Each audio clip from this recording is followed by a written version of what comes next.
Data handling is one aspect of ICT which pupils seldom enjoy. Spreadsheets can be quite challenging for students who have a less good grasp of number work. So they see lots and lots of columns of numbers that do magical things that they don't really understand. And teachers could be forgiven for experiencing that sinking feeling when spreadsheets appear on the timetable. This is not an easy lesson to teach, quite simply because spreadsheets, they're perceived to be the duller part of ICT. There are lots more sexy, exciting things that they'd prefer to do. Add in a mixed ability class, some with special needs, and teaching the subject really can be challenging. Matthew Little, an ICT teacher at Parswood School in Manchester, has devised a lesson that aims to cater for mixed ability classes, tries to make the subject relevant to pupils, and engages them with a series of different learning styles. So I think one of the really exciting things that Parswood have done is they've not been trapped with sitting every child down at a PC right the way through the lesson. They've brought the lesson to life in a number of ways. They've used the whiteboard, and I really like the way they use the kids with the cards, moving things around to really get a sense of shared ownership of building a formula. And that meant that people felt really comfortable and confident when they went out to the PCs themselves. I think that's a really strong element of the lesson. This programme follows Matthew as he delivers a lesson on spreadsheets to a Year 10 class. You can find Matthew's lesson plan and the data he uses on the whiteboard on the Teachers TV website. Well, the objective of the lesson, first of all, was to understand how to use a spreadsheet to calculate the mean, mode, median and range of a set of data. So we taught them that out of context using our own data, but it was something that they will be able to apply to their own coursework. The mode is the most popular number from that result. The median is the middle when you put them in order from start to end, and the range is the lowest number taken from the highest. Okay? Now, our objectives today is understand how to use a spreadsheet to calculate this. Okay? We found it quite difficult, especially the mean. I don't know the answer to that. I've deliberately set it up that way. And I think you'll find it easier to use a spreadsheet to calculate this data rather than doing it in the old-fashioned way, in your head, or even with a calculator. Second objective... Matthew gives the lesson a focus. He's picked mobile phone bills as a way of making it as relevant as possible to pupils' everyday lives. We asked 40 people, you won't be able to read this at the back, 40 mobile phone users, were asked about the phone, their network and their usage. So we asked them, who makes it? What's the brand of your phone? What network are you on? Roughly, how many minutes do you use each month? To the nearest 50, how many texts do you send each month? And how much do you spend on your mobile phone each month? Okay, so we're going to use this data to calculate the mean, mode and median.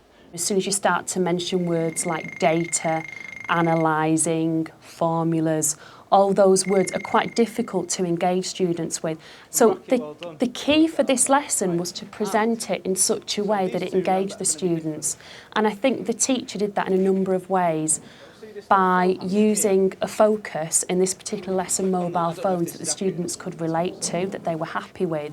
And we try and tie the data set into something that's relevant to them before they move on to start to work on their own data set. Okay, come on in. Matthew considers it important to get the pupils engaged right at the start of the lesson.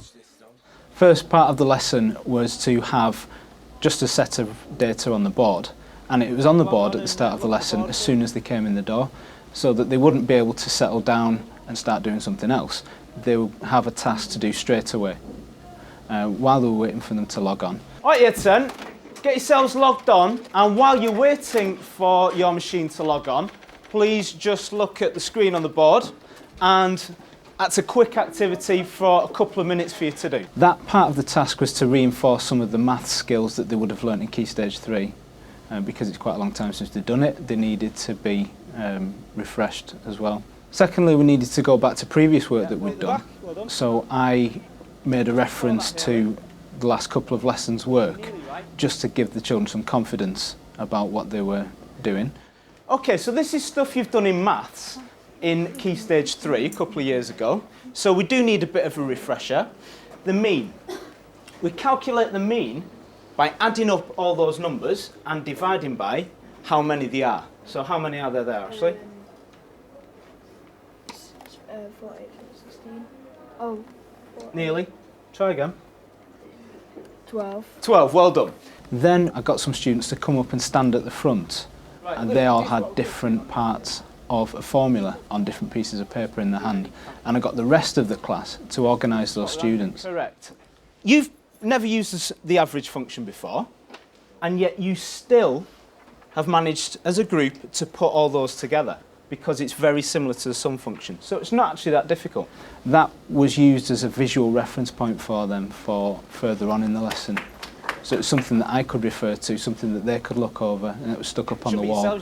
I then needed to demonstrate how we were going to complete the task that I'd set. And even though I've got an interactive whiteboard, I used a student to help me demonstrate because that would motivate that particular student. And it will allow me to give him the opportunity to fill stuff in on the board and ask other students to see if he was doing it correctly. Again, that's self-assessment for them. Joe, could you scroll across and find the median one? Median. Scroll up. What is the median number of minutes used? Do you want to have a go at filling that in for us? You all watch him and see if you think he is typing the right thing in. We went through some of the task ourselves as a group. I didn't let them do the whole thing themselves. We did a few answers to give the students confidence, to give them an example, to show them how to test it and give them a reason for doing it. We are going to, well, you tell me, Ryan, what do you think we're going to do with this data? To find the mean, mode and median and range. Well done, yeah. There was two tasks. First one being the mobile phone survey data.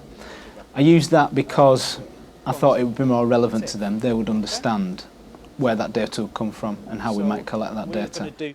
Lewis is going to have a guess and he's going to tell us what we want to do if we want to work out the median of this data here. He's got a piece of paper with what written on it? Median. Right. Do you want to have a go, Lewis? Ashley, is he right? Do you think he's right? Yeah. Yeah, he is. He's done exactly the right thing. With a mixed ability class, having a range of extension tasks immediately to hand is vital. The extension task looked very similar to the first one, but it had slightly less help available. So the students would have to apply their knowledge without me giving them answers and without me giving them tips that they'd learnt in the first task to the extension task. This worksheet is on the J drive. It is called Mobile Phone Survey. I won't write that down. Mobile Phone Survey. There's another sheet if you finish. I think we can say we'll do that in 20 minutes, okay? See if you can do that one in 20 minutes. Another one if you finish, okay? The teacher had lots of extension material which he could have used with students if they finished early. And that's, I think that's very, very important to have, particularly when you go say, okay, go back to your computers, now have a go at this. You've always got to be ready for the student that finishes early, have something else. If you don't, again, you will lose their interest very, very quickly. And getting pupils to understand why spreadsheets are so useful is also critical to the lesson's success. At the end, the second objective was to discuss why we'd use a spreadsheet to do it. It's not an easy thing to do, it's not an easy thing to learn. One simple character wrong in a formula will make it not work. It can be frustrating for students. So we need to understand the benefits of actually doing it that way.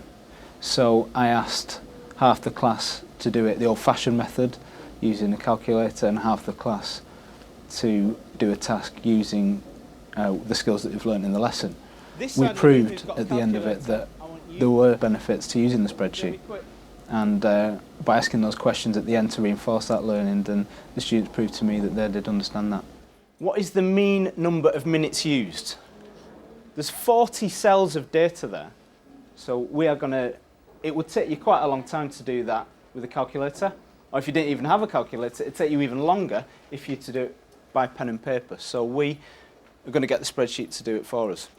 It was a Key Stage 4 lesson, a Year 10 lesson. First of all, it reminded students of the basics within spreadsheets, how you would formulate a formula, if you like, how you put a formula together, the key functions within a spreadsheet, so we would have also looked at keywords, how to actually use a spreadsheet, and most importantly, to put it into a context with some data, what you'd use a spreadsheet for, when it's appropriate to use it, and that was the focus of the lesson.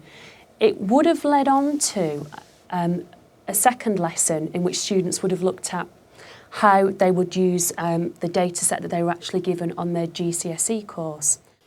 What advice would staff at Parswood pass on to other teachers to help tackle this challenging area of the subject?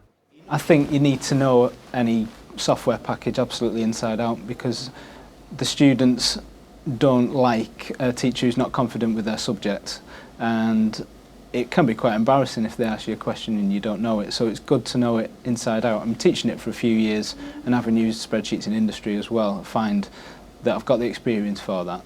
You'd need to refer to past work. The link to the Key Stage 3 maths work was key. This is something that students have done before, so you've got to give them confidence that they're going to be able to do it again, just in a slightly different context. If you are doing coursework at GCSE, it makes it very difficult if the students are doing their actual live piece of coursework and learning the skills for the first time. In today's lesson, what they've had is a chance to learn the skills, take them away and apply them to their coursework. Then each student can go away and work to the best of their ability, taking away pre-existing skills. Can anyone suggest to me what the benefits are of using the spreadsheet to do this rather than doing it at heads, rather than doing it in a calculator, rather than doing it on paper? Hands up if you know the answer. When you're teaching students with a wide range of ability, both in mathematics and ICT, the key is to try and engage them at lots of different levels. So using the whiteboard for the visual learners, using the ability of moving students around for those who actually like doing stuff, and being able to create the collaborative working environment meant that the less confident pupils were going to be much more enabled and facilitated when they went onto the computers themselves. This lesson fits a number of courses. It can be used in GCSE, GNVQ and DIDA curricula, and it can be adapted for various age ranges. Staff at Parswood have found that it requires no specialised resources. We don't particularly buy in resources, and we don't spend an excessive amount of time sat at home creating them. The lesson that you've seen today would be an average lesson in the ICT faculty for an introduction to spreadsheets. This lesson could be adapted to any particular year group. As a teacher, what you would adjust would be your level of questioning, and perhaps to some extent as well some of the formulas that Matt introduced in the lesson today. But I'm quite confident I would teach this lesson to any year group. In this lesson we had something on the board for them to do when they came in. We had an activity which involved students standing up. We then had a main activity or two which involved the students working at the computer. We then had another activity at the end. In the past, I perhaps wouldn't have put as many activities into it, but I now know that students need a range of activities to keep them going. Don't forget that Matthew's lesson plans and his presentation data can be found on the Teachers TV website.